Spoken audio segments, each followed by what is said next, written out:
తమిళ ఇండస్ట్రీకి వచ్చేసరికల్లా పెద్ద హీరోలు అటు రజనీకాంత్ కావచ్చు లేకపోతే కమల్ హాసన్ గారు ఇద్దరితో చేశారు డైరెక్షన్ డిపార్ట్మెంట్లో. ఇక్కడ వచ్చేసరికల్లా ఇటు చిరంజీవి గారు, బాలకృష్ణ గారు, నాగార్జున గారు, వెంకటేష్ గారు ఇట్లా పెద్ద హీరోలతో చేశారు. కానీ వాళ్ళతో ఫస్ట్ డైరెక్షన్ వాళ్ళతో వెళ్ళాలని అప్రోచ్ చేయలే. అసలు వద్దనుకున్నారా?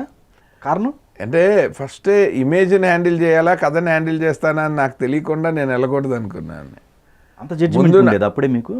ఇంకా నేను అసలు ఇండస్ట్రీకి రానప్పుడే చాలా బెటర్. నేను ఇండస్ట్రీకి వచ్చాక చాలా పొల్యూటెడ్, నా ఆలోచనలు అన్నీ చెత్త అయిపోయాయి.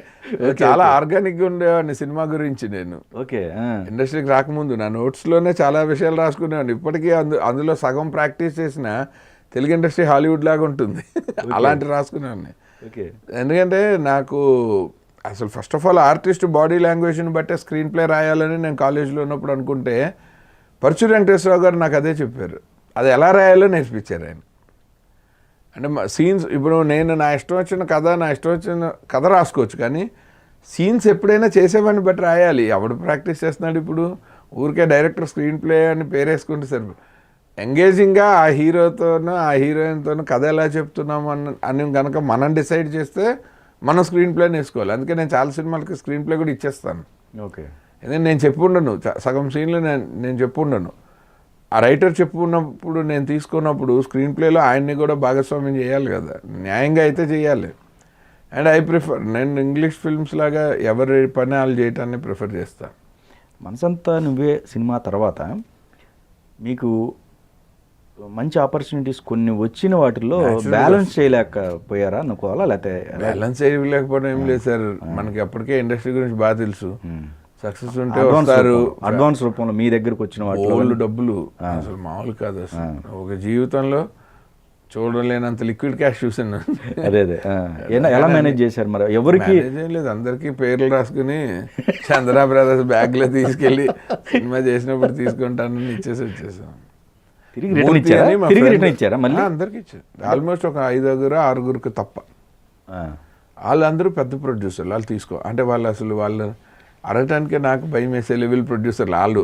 అవి కూడా 2 లక్షలు, 90,000, 1,00,000 అట్లాంటివే. ఎందుకు మీకు టైం సరిపోలేదా? లేకపోతే ఎందుకు? వాళ్ళ రెండో సినిమా ఎలా అయినా అప్పటికి చిరంజీవి గారిది, విజయబాబు నాయుడు గారిది స్టోరీ డిస్కషన్ జరుగుతుంది.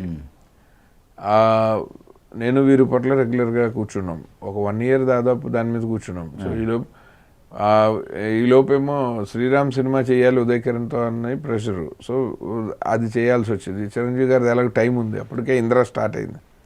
సో ఆ గ్యాప్లో మేము శ్రీరామ్ చేసేసాం. శ్రీరామ్ రీమేక్ కాబట్టి మేము పెద్ద స్ట్రెస్ తీసుకోలేదు. అది బూరుపల్లి గారికి బెనిఫిట్ అయింది, కానీ నాకు ఉదయ్కి కూడా కొంతవరకు లుక్గా బెటర్ అయింది. ఓ మాస్ హీరోగా ప్రొజెక్షన్గా నాకు కొంచెం దెబ్బ కొట్టింది. మనసంతా నువ్వేతో కంపారిజన్ సెకండ్ సినిమాకు ఉంటుందని నేను చాలాసార్లు చెప్పేవాడిని.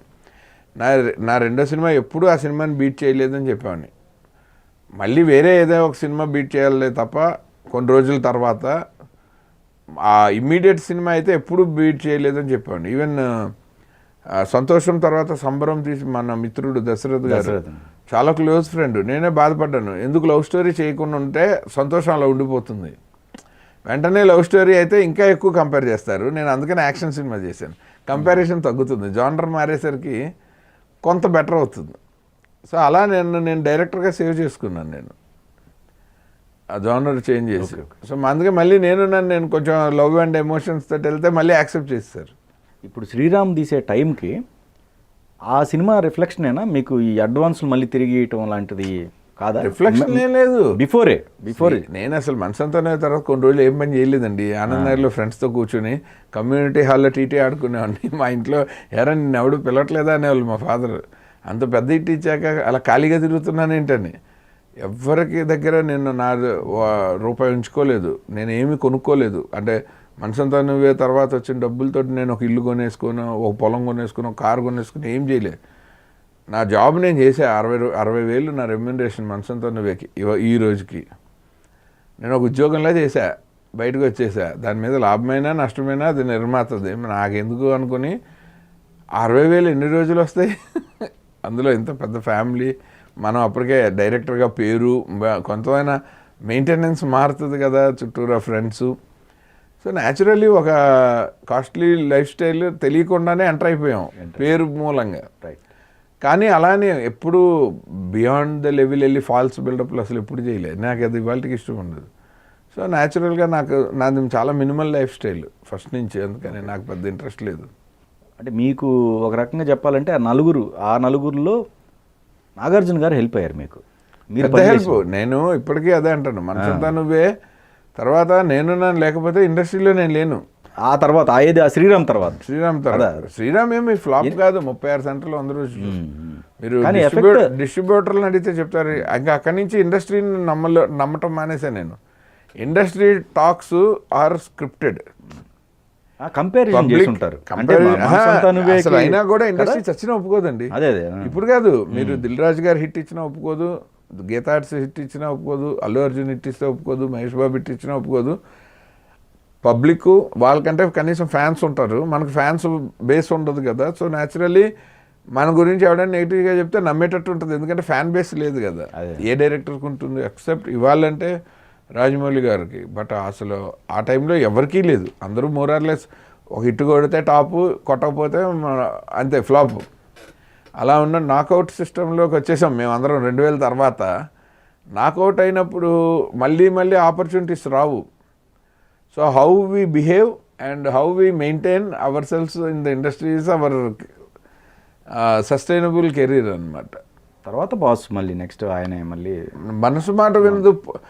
మనసంతా నువ్వే, శ్రీరామ్ తర్వాత నేనున్నాను, నాకు ఇస్తారన్న విషయం నాకు తెలుసు. కానీ అది అంటే తెలిసిన విషయమే, అందులో పెద్ద సర్ప్రైజ్ లేదు.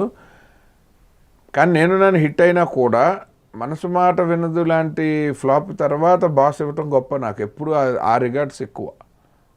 ఓకే. ఎందుకంటే ఇప్పుడు ఏ హీరో చేయడు, నేను రాసిస్తా. తన డెసిషన్ వల్ల ఫ్లాప్ అయిన హీరోయే మళ్ళీ ఆ డైరెక్టర్ మోహన్ చూడు. ఇప్పుడు ఆయన డెసిషన్ కాకుండా నేను రాంగ్ డెసిషన్ తీసుకుని చేసిన మనసు మాట మీద ఫ్లాప్ అయినా కూడా ఆయన ఇచ్చాడు. అంటే హీ బిలీవ్డ్ ఇన్ అవర్ నేనున్నాను ట్రావెల్. మనసు మాట మీద ఏం జరిగిందో ఎవరికి తెలుసు, హూజ్ మిస్టేక్ ఇట్ ఈస్. నాతో సినిమా బాగా తీసాడు కదా అన్నాడు ఆయన. అంత మ్యాగ్నానిమిటీ అండ్ అంత మంచి థింకింగ్. అంటే దట్ ఈస్ వేర్ ఆ హీరోలు అంటే నాకు ఎందుకు ఇష్టం అంటే వాళ్ళది సినిమా, ఇది కాదు. ఇది పాలిటిక్స్ అండ్ మ్యాథమెటిక్స్ అండ్ ఏదైనా any crop other than cinema ఇప్పుడు ఉన్నది. ఎక్కడ మిస్ఫేర్ అయింది అది ఆ సినిమా బాస్? ఎక్కడనే అది ఒక సినిమా ఎందుకు ఆడింది నేనున్నానని మనసంతా ఎందుకు అడగరు అసలు జనరల్గా. మంచి ఎందుకు ఆడలేదని అడిగేంత ఉద్యమ స్ఫూర్తి. దాంట్లో మంచి కామెడీ ఉంటుంది. అదే బాసు చాలా మంచి కామెడీ ఉంటుంది. బట్ శ్రేయ అన్న యాంగిల్ మేము ఫస్ట్ కథ చెప్పినప్పుడు లేదు. బట్ ఎప్పుడైతే శ్రీరామ్ దాస్ రిలీజ్ అయిందో మోర్ లేడీస్ సెంటిమెంట్ దిశగా మా కథ మారాల్సి వచ్చింది. శ్రీరామ్ దాస్ పెద్ద హిట్ అయిపోయింది. Okay okay. అనూహ్యమైన హిట్ అది. ఎస్పెషల్లీ ఆయనే అన్నారు పాపం, అన్నమయ్య, శివ, అన్నమయ్య, శ్రీరామ్ దాసు ఇలా ఉండి ఒక కల్ట్ హిట్ వస్తే దాని తర్వాత సినిమాలు ఎఫెక్ట్ అవుతాయి, నీ మీద పెద్ద భారమే వేసినట్టే నీ ఏజ్కి నీ కెరీర్కి అన్నాడు ఆయన. ఎవడు అనగలడండి, ఎంత విజన్ ఉండాలి అలా అనాలంటే. అంతే తెలిసి.